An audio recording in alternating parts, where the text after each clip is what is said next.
হয়েছি, কারণ আমাদের যেই কথাগুলো আমরা আমাদের প্রধান উপদেষ্টা এবং স্বরাষ্ট্র উপদেষ্টার কাছে পৌঁছাতে চাই, আমরা সাধারণ জনগণ আমরা কিন্তু অভ্যস্ত না এভাবে মাইকে কথা বলতে, কিন্তু আজকে আমাদের বাধ্য করেছে যে বাসা থেকে বের হয়ে আমাদের নিজস্বতার জন্য, আমাদের দাবির জন্য, আমাদের পাওনার জন্য কথা বলার জন্য।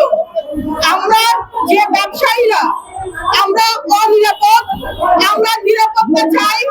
আমাদের যে ব্যবসায় যে ক্ষতিগ্রস্ততা হচ্ছে এটার জন্য শুধুমাত্র যে আইনি পদক্ষেপ নেওয়া হবে আমরা শুধু এটা চাই না, আমাদের ব্যবসায়ী ক্ষতিগ্রস্ত পরিবারের পাশে সরকারের দাঁড়াতে হবে। আমাদের এখন সরকারের সহযোগিতা প্রয়োজন।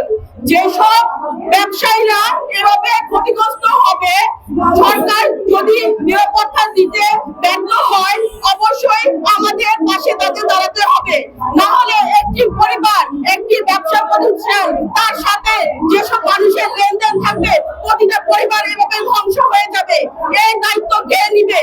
এই দায়িত্ব অবশ্যই সরকারের নিতে হবে। আমরা একটি সরকার নির্বাচন করি আমাদের অভিভাবক হিসাবে, তাদের অবশ্যই আমাদের নিরাপত্তা নিশ্চয়তা করতে হবে।